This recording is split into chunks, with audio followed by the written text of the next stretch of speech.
Have you ever looked around your home, the familiar walls, the worn-in chair by the window, and wondered what it would feel like to suddenly leave it all behind? I hadn't. Not really. At 77, I thought I still had time. Time to live on my own terms in my own space. But life has a quiet way of shifting our plans. 2 months in a nursing home, just for recovery, I told myself, became something much more. It became a mirror, and what I saw in that mirror changed me. In those weeks, I met people whose stories echoed through the hallways, some still full of laughter, others shadowed by regret. I sat with widows, war veterans, and once busy parents now quietly waiting for visitors who never came. And in the stillness of long evenings and heartfelt conversations, I uncovered 7 lessons. Lessons that I believe every one of us needs to hear before it's too late. This isn't just about aging. It's about living with intention, about preparing your heart for the chapters still to come. So if you've ever wondered what truly matters in the end, stay with me. What I learned might just shift how you live today. Number 1, loneliness is the greatest disease. When I first arrived at the nursing home, I thought I knew what I was signing up for. Meals prepared on time, medical care when I needed it, a safe roof over my head. What I didn't expect was the silence. Not the peaceful kind that soothes the soul, but the heavy, hollow kind that creeps into your bones and makes your heart ache. You see, what truly caught me off guard wasn't the physical limitations of aging. It was the emotional emptiness that slowly settled in. In those first few weeks, I saw men and women sitting quietly in the common room, eyes flicking toward the door every time it creaked open, hoping it might be someone, anyone coming to visit.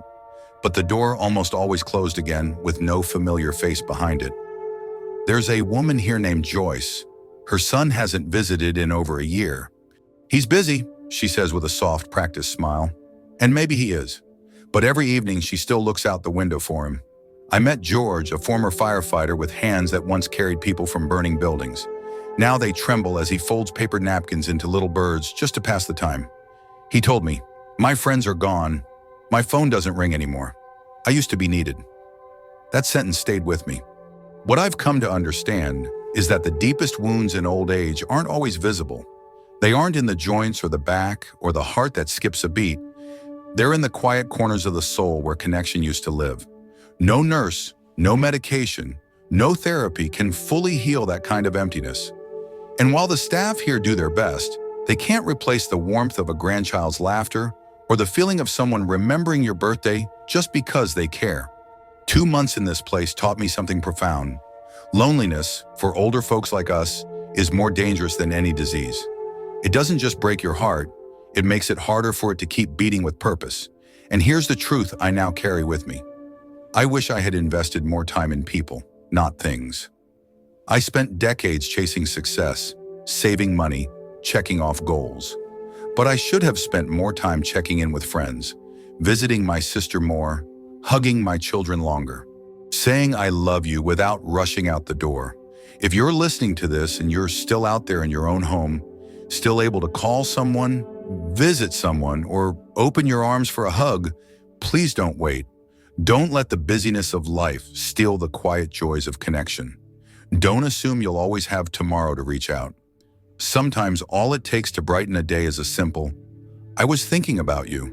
Because in the end, it's not the walls or the meals or the schedule that define these years. It's the people, the voices, the presence of someone who sees you, remembers you, and simply chooses to sit beside you. That's the medicine we all need, and it's free but priceless. So please, while you still can, build your bridges, reach out, forgive, reconnect. Because I've learned the hard way that the absence of love isn't just painful, it's the one thing that makes everything else feel meaningless. Number 2, health is more valuable than wealth. Not long after settling into the nursing home, I met a man named Robert. His presence was hard to miss. There was a quiet dignity about him, the kind that usually follows a lifetime of success. In his younger years, Robert had built an empire from the ground up. Real estate, international business, vacations in Venice and safaris in Kenya. He had lived what many would call a dream. His name once opened doors, his signature moved fortunes, and his time was measured by calendars filled with deals, flights, and exclusive dinners. But the man I met was no longer the commanding figure in those old photographs his daughter had pinned to the wall beside his bed. Now Robert could barely lift a spoon to his lips. His hands trembled not from nervousness, but from a nervous system slowly fading. He needed help to sit, to eat, to bathe. And as he sat beside me one morning, watching the sunrise through the window of the common room, he whispered something I'll never forget. "All the money in the world, and I can't even go for a walk." That single sentence cut through me. It made me think, really think, because here was a man who had everything money could buy, but in the end, it couldn't buy back what truly mattered. Not his strength, not his independence, not his ability to enjoy a simple stroll under the trees. In that moment, I realized something I wished I had understood sooner. Health isn't just more valuable than wealth. It is the foundation upon which all joy is built. Without it, even the finest wine tastes dull. Even the most luxurious mattress feels uncomfortable. And even the grandest vacation becomes a distant memory instead of a lived experience. If I had the chance to rewind time, I wouldn't spend so many nights chasing deadlines. I wouldn't sacrifice sleep to make just a little more money. I wouldn't gulp down meals in the car or ignore the aching in my knees because I had more important things to do. I would stretch more, walk more, laugh more, eat fewer things from a box and more things from the earth. I would speak more kindly to my body, treat it with the reverence it deserves, not just as a machine that carried me from one meeting to the next, but as a partner that deserved care, rest, and love. You see, we often think of wealth as the currency of success, but here, in these halls among men and women who once held positions of power, titles, influence, it becomes so clear that real wealth is something different. It's the ability to take yourself to the bathroom, the freedom to chew and enjoy your food, the strength to lift your arms and hug someone you love. That, my friends, is the kind of wealth we must protect, because no matter how much we've saved, we can't buy back the function of our knees, the clarity of our minds, or the rhythm of a healthy heartbeat. So if you're still living independently, if you still have time on your side, let this be a gentle reminder. Your body is not a burden, it is a blessing. Listen to it, move it, nourish it, rest it, and above all, be grateful for it. Because the day will come, as it did for Robert, when you'll wish you could do the simplest of things you once took for granted. And when that day comes, it won't be your bank account that gives you comfort. It'll be the memories of how you cherished and respected the one body you were given. Let today be the day you start treating your health like the true treasure it is. Number 3, what we keep isn't what we own. I used to live in a house that echoed with my footsteps, filled wall to wall with things. Plush armchairs I rarely sat in, shelves stacked with trinkets from trips I barely remembered, closets packed with clothes for every occasion, even the ones that never came. At the time, each item felt like a piece of my life, a symbol of my hard work, my taste, my identity. I believed that surrounding myself with beautiful objects would somehow make my life feel more full. But now, at 77, I live in a single room at this nursing home. My possessions, a handful of photos, a warm blanket from my granddaughter, and a worn copy of my favorite book. And the strange thing is, I don't miss any of it. Not the extra rooms, not the designer chairs, not even the things I once swore I couldn't live without. What I've come to see with clarity I never had before is this. The things we spend our lives chasing, fancier cars, bigger TVs, more decorations to fill our shelves, don't hold much meaning when your hands start to tremble and your body needs help just getting out of bed. In the quiet of this room, surrounded by simplicity, I've begun to understand how much weight I carried through life in the form of things. It wasn't just physical clutter, it was emotional too. All those boxes in the attic, the drawers of just-in-case items, they weren't making me happier. They were just distractions from what really mattered. Now I measure value differently. It's in the sound of my daughter's voice when she calls just to say hello, in the warm memory of baking cinnamon rolls with my wife on Sunday mornings, in the laughter of my grandson when he visited and jumped on the bed, despite the nurse's protests. Those are the treasures that remain. They don't collect dust, they don't go out of style, and they don't get donated when you downsize your life into a room with a single closet. If I could go back, I wouldn't spend so much time shopping for the perfect dining table or saving up for gadgets I barely learned to use. I'd spend more time under the stars with my loved ones, more time telling stories, more time sitting at the old table we already had, just holding hands and listening to the rain. Because in the end, nobody remembers how your living room was decorated. They remember how it felt to be there, with you. So if you're listening to this while still living in the comfort of your home, surrounded by your things, take a moment, look around, and then look past it all. Ask yourself what really adds joy to your life, what truly lasts. Start making space, not just in your house, but in your heart, for what matters most. Because when all the shelves are empty and the closets are cleared, what you'll carry with you are not things, but moments. And if those are the riches you've built your life around, then you, my friend, will always be wealthy. Number 4, independence is precious. There's a quiet kind of grief that settles in when your body stops doing what your mind still dreams of. I remember watching Mr. Harold, a retired teacher just a few years older than me, struggling to button his shirt one morning. His hands, once steady and skilled with chalk and books, trembled as he reached for each button. A nurse gently stepped in to help, and though he smiled and thanked her, I could see something behind his eyes. Something tender and quietly aching. That's the moment I truly understood what it means to lose your independence. For most of our lives, we move freely. We decide what we'll wear, what we'll eat, when we'll go for a walk, when we'll sleep in. We brush our own teeth, pour our own coffee, get in the car and drive where we please. And because we can do those things so easily, we rarely pause to appreciate them. But then one day, if life takes that turn, and for many of us it does, those simple freedoms slip through our fingers like sand. Here in this nursing home, independence is the most coveted currency. It's the quiet strength that some still cling to, and the one thing those who've lost it mourn the most. A woman named Evelyn told me the hardest part isn't the wheelchair or the medication. It's having to wait for someone to help her go to the bathroom. "It makes you feel like you've disappeared," she said softly, her voice trailing off. That's when it hit me. Independence isn't just about doing things by yourself. It's about dignity. It's about the little choices that make us feel like ourselves. And once it's gone, no amount of comfort or assistance can fully replace it. If you're listening to this and you still have the freedom to walk across the room without holding on to something, to reach for your favorite sweater and put it on by yourself, to stand at the stove and cook a meal the way you like it, pause for a moment. Really pause. Because those things aren't small. They're enormous. They're privileges that so many of us forget to be grateful for until we no longer have them. I wish I had stretched more, strengthened more, been more mindful of how I use my body. I wish I had treated it not just as a vehicle, but as a gift.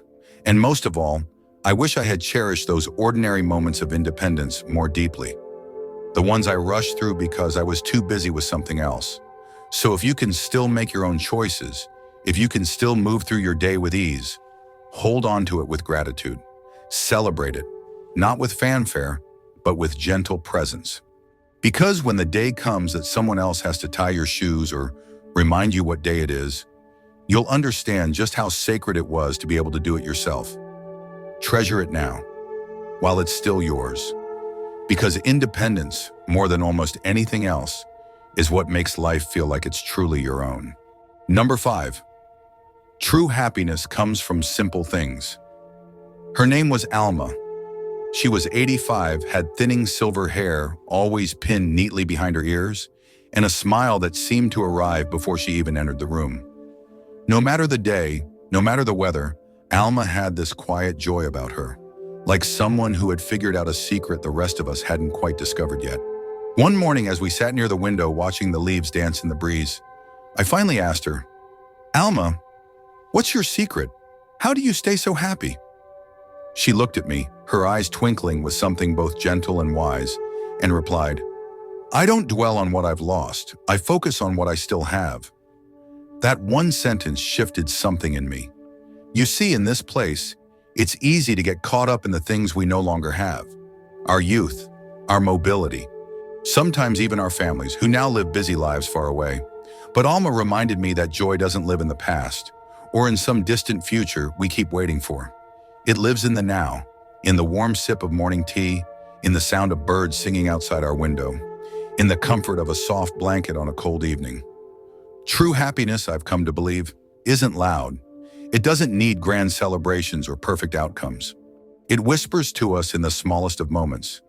When a friend remembers your favorite song, when the nurse gives you an extra cookie, when someone sits beside you and simply listens. It's there in the rhythm of routine, in the slow unfolding of quiet days, and in the beauty of still being able to feel and love and laugh, even if the world around you has grown smaller. Before I came here, I spent too many years chasing happiness like it was something out there. A goal to reach, a possession to earn, a reward to unlock. I thought joy would come with the next big success, the next holiday, the next chapter. But what I see now, especially in people like Alma, is that happiness isn't a destination. It's a state of mind. And more than that, it's a choice. Some mornings when my joints ache and the memories of old regrets come knocking, I still struggle. But then I think of Alma, lifting her teacup like it was fine crystal, smiling at the sunrise like it was a gift wrapped just for her. And I remind myself that contentment begins where comparison ends. So if you're listening now, wherever you are, take a deep breath. Look around. Notice the light coming through the window, the warmth in your hands, the breath still rising in your chest. That is life. That is now. And inside it, hidden in plain sight, is happiness. Let go of the idea that it has to be bigger. Let go of the pressure to chase. True joy might be sitting right next to you, in the steam of your coffee, in the voice of someone you love, or in the stillness of this very moment. Because as Alma said, the secret isn't in what you've lost. It's in remembering all the quiet, beautiful things you still have. Number 6, every day is a gift, don't waste it. It was a quiet morning, like most others when the news reached us. Mr. Lawrence, a cheerful soul just 2 rooms down from mine, had passed away in his sleep. The night before, he'd been at dinner with us, smiling, laughing, telling a story about his childhood dog and the time it ran off with his Sunday shoes. He was full of life, full of stories, full of warmth, and just like that, he was gone. No goodbyes, no warnings. One moment here, the next, a memory. I sat by the window that morning for a long time, watching the light stretch across the floor, and something in me shifted. That's when it hit me, not as an idea, but as a truth that sank deep into my bones. Life is fragile, not just for the old or the ill, for all of us. Tomorrow doesn't belong to us. It never has. And yet how often we live as though it does. We spend so much time worrying about things that never happen, replaying regrets we cannot change, waiting for the right moment that never arrives. We put off joy like it's something we can schedule for later. We hold grudges that grow heavier with each passing year. We tell ourselves, I'll call them next week. I'll take that trip someday. I'll say what's in my heart when the time is right. But sometimes life doesn't wait. I think about Mr. Lawrence, how he shared his laughter so freely the night before he left this world. He had no idea it would be his last dinner, his last story, but he gave it everything, his full presence, his joy, his memories. And in doing so, he reminded me that living isn't about length. It's about depth. It's about presence. It's about choosing not to waste the days we're given. So here's the greatest lesson I've learned in this chapter of my life. Live while you still can. Don't wait for the stars to align.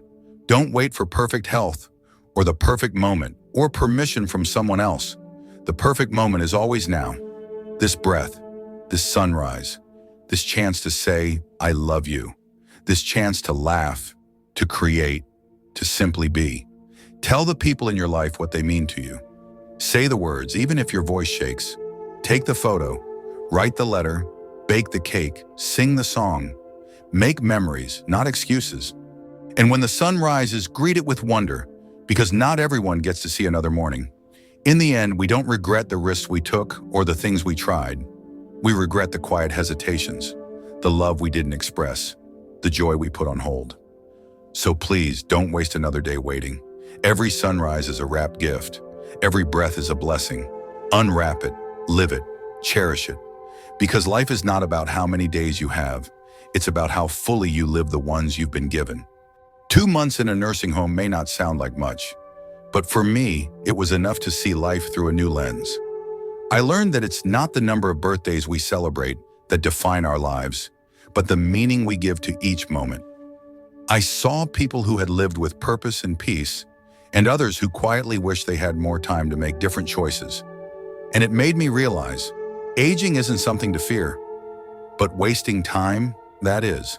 So if you're watching this, whether you're 37 or 77, don't wait.